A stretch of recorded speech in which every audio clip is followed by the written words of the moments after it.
Good morning, my friends. Welcome to this episode of Happiness After Codependency. I'm Marshall Berkshire, and I'm your guide into coming back to your well-being, back to knowing who you are, and into creating relationships, prosperity, and peace in your life.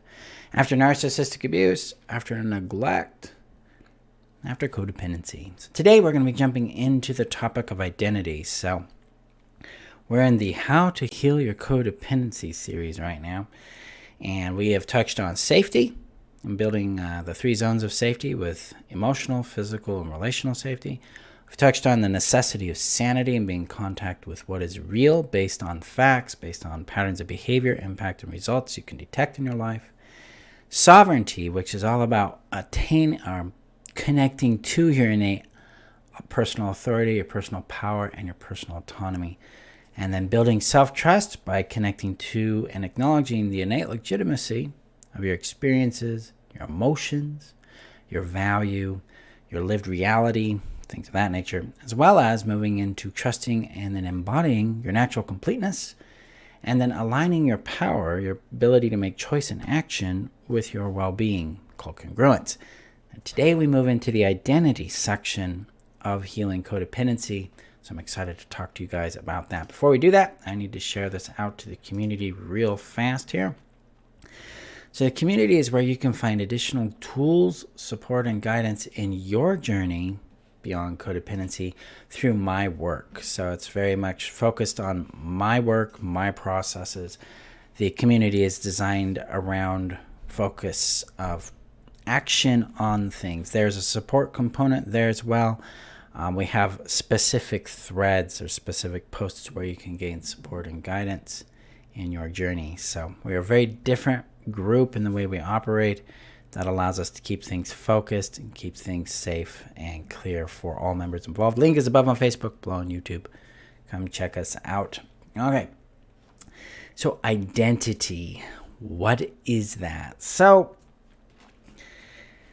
identity and how to know, love, and be who you are critical core elements to your freedom, your lasting freedom from codependency, which really translates to your lasting enjoyment of being yourself in the world without pleasing others, without having to accommodate toxic and harmful things in your world, without having to earn or prove your worth to someone, without having to be perfect, without having to fix others or fix yourself, and ultimately, you no longer need to merge with someone else in order to find wholeness, completeness, or sense of value.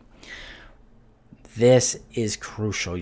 What I have found in my journey out of codependency and into my own adulthood was a lot of times the work focused on either regulation of pain, the closure of trauma, and then skills, a lot of skills in communication, boundary management, emotional regulation, conflict management, communication, all that.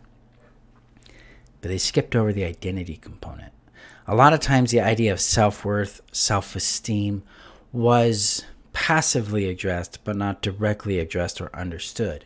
And so I have made this a critical focus of my work. And so here we go. So how to know, love, and be who you are. So this is going to outline 3 specific things that are crucial to coming to know, love, and be who you are. And then I'm going to expand on them in the next 3 episodes. So how we come to know, love, and be who we are depends on 3 factors. It depends on what I call innate value, and then knowing your true voice, and then being able to access your vision, your perspective, the way you conceive of yourself. So let's look at what that means here. So innate value is this concept that we are born with intrinsic worth. Intrinsic worth as I exist, I'm real. This builds on the legitimacy component in the self-trust element of our healing. I have innate legitimacy in my existence. I'm real. I'm here. That means I'm legitimate. Now, innate value is an intrinsic or inherent component of who we are. This is where we feel and experience a sense of joy, peace, and love, or liking ourselves. That says when we are aligned with innate value, we are attuned to what brings us happiness, what doesn't bring us joy, our boundaries, our own sense of brilliance. Our intuition comes into view because our innate value provides a contrast against what's aligned for us and what is not. Our innate value becomes a guide, but it's also the root of who we truly be. Now, one of the challenges with innate value is that I don't have a lot of words to describe the experience of it, other than it tends to bring joy, peace, clarity, and a centeredness to my world. Now, innate value isn't looking to be earned. It doesn't believe that it needs to earn value. It doesn't need to demonstrate that it's worthy. It doesn't need to earn worthiness. Innate value gives up the idea of self-esteem. A lot of times we try to build self-esteem in our world by going out and doing things or treating ourselves a certain way. We try to craft or manufacture value in our world. Hi, Pamela. And this is a trap. So in self-esteem, the idea is we pump it up. We build our self-esteem. Look what I'm doing. Look what I've done. Look what people like me. Look what people have said about me. We're using what I call transactional value to inflate our sense of self. And then when something happens, it deflates. Like we fail, then the self-esteem collapses. We're always trying to inflate it because it's got an intrinsic flaw in it. The idea is that you can measure the value. Innate value has no measurement. It just is. And when we lean into trusting this, exploring and discovering this for ourselves, we start to find a world that doesn't require any kind of evaluation of ourselves. So the necessity for self-esteem is no longer required, as well as the power and significance of shame, guilt, and blame are dissolved because they no longer have a role. They're not useful anymore when we deal with innate value. Now, if we want to know who we are and we want to be able to love and be who we are, we must come into knowing our innate value and then learn how to trust it and follow it. It's a component of learning how to identify where you put your value, like someone else's approval, someone else's rejection, someone else's love. Bring it home. I call that retrieving one's value, bringing it back to yourself, taking ownership of that value and allowing yourself to occupy the space of that value and learn what impulses, what insights, what personality, what brilliances, what boundaries, what needs and wants show up as you become more of that innate value, which is truly who you are. So innate value is something we learn to experience, to decode, and to recognize in ourselves as we move through the work. That connects us to the second component of knowing, loving, and being who we are, and that is our voice. So we all have two voices running in our head. We have programming. Programming consists of what we've been told to think, what other people think, and what we think we should think. So we have got programming mostly from the past by things we've been through, things we've picked up through our experiences, and things that other people have told us to think, be, or do in our world. Then we have the true voice. Now, our true voice is a kind of a challenge to get in contact with because we generally don't trust ourselves enough to sense into that voice and understand what it is, because it's typically subtle, it's typically opposite of what we think should be going on, and it's going to move us towards doing things and being things that are eventually going to upset or disappoint some people in our world because now we're not being what they want us to be. So our true voice can be a challenge to acknowledge and to follow, but it's crucial that we get in contact with it because it's how we start sensing into our intuition, our gut instinct, our creativity, ultimately our purpose, what we're here to create and do and be in in this world is inspired by the combination of being in contact with your innate value, your intrinsic worth, and then tuning into and learning what that true voice is for you and following it. So some signals of the true voice, they're going to be somatic. It's going to be in body. So it's not going to be up here in the thoughts. It's going to be down here in the body. It's going to be a sense of things. Like typically 4 core expressions: a yes expression towards something, a no expression towards something, a maybe, not sure, it needs to be changed, and then a confusion expression. These 4 expressions allow you to sense into what your body is trying to tell you in regards to something. This is how you start to know yourself more, because you're like, I like this, I don't like that. I don't want this, I don't like that. That kind of basic attunement is the foundation of getting into the more complex discernment about how things work for you, what you want to be investing your time and energy into, what brings you joy, what doesn't. And then ultimately, your 5th expression, which is your intuitive voice, your self-sense, comes through these kinds of sensations where you're like, something's aligned here, something is not. And if we're not anchored in our self-trust, we're not anchored in our safety, our sanity, and our sovereignty, and we don't believe we have intrinsic worth, these kinds of signals are things we're going to ignore, we're going to deny, we're going to try to control. That's why it's set up this way, because they're going to get you into a position where you can acknowledge this voice and start to follow it. And this is where the 3rd component of knowing, loving, and being who you are comes into play. And this is about vision. So I call value, voice, and vision. So when I know my innate value, I can attune to my true voice, and that brings alive the vision. Now, vision is going to incorporate how we perceive ourselves. How do I see myself? Now, if I'm viewing myself through the lens of my intrinsic worth, I'm going to have a strong level of love towards myself, a level of respect and kindness towards myself.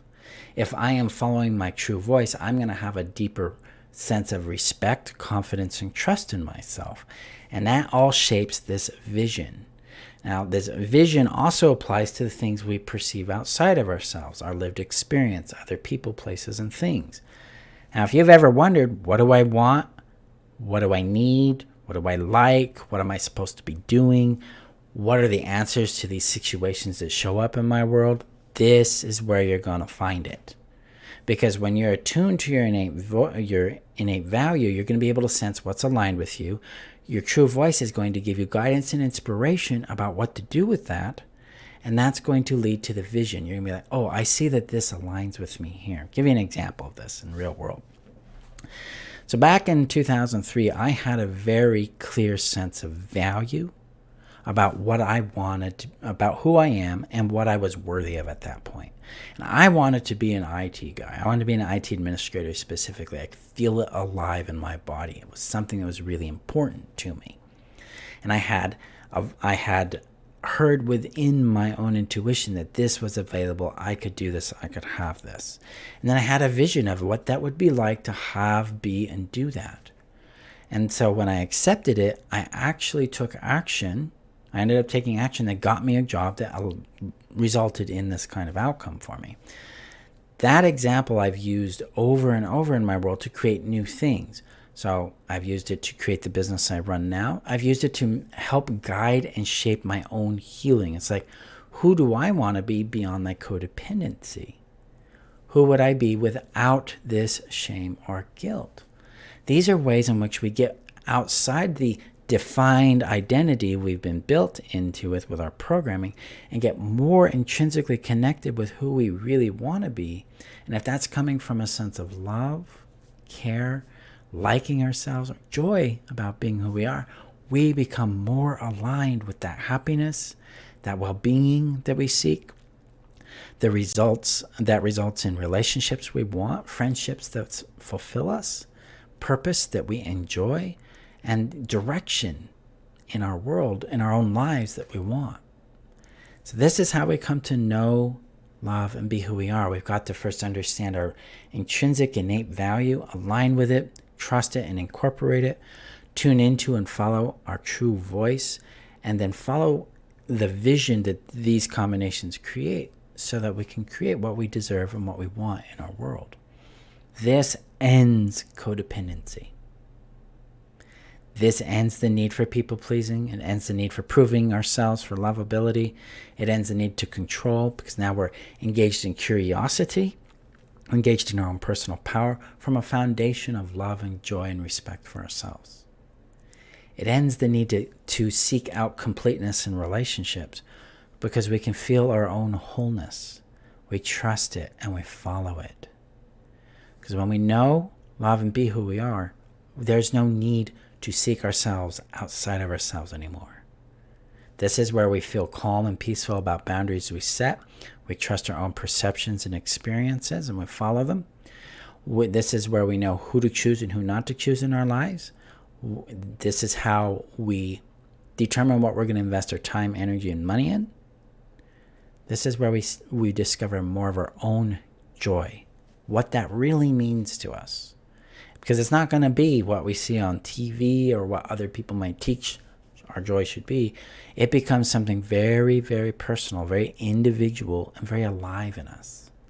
And because we trust ourselves, because we know we have our own power and sovereignty, we can follow through on the inspiration that emerges from being aligned with our intrinsic value, the voice that brings alive in us and the vision it gives us.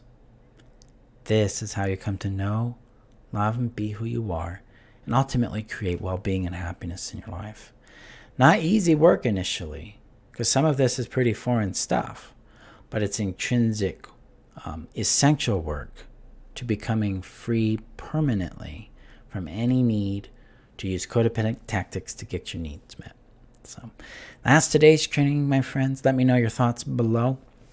The healing or the codependency healing system is open for enrollment. Come and join us. Enrollment closes in about just under 3 weeks. Class starts 15th of August. More information is above on Facebook, below on YouTube. And my 5-day codependency healing workshop starts here in about 5 days. Come and join us. We start this coming Monday. Link is above on Facebook, below on YouTube. And if you're watching on YouTube, hit that subscribe button and share this video out, guys, to people you know would benefit from it. And I will see you guys in our next training video as we dive a little deeper into these concepts. Okay, have a great day, guys. Bye-bye.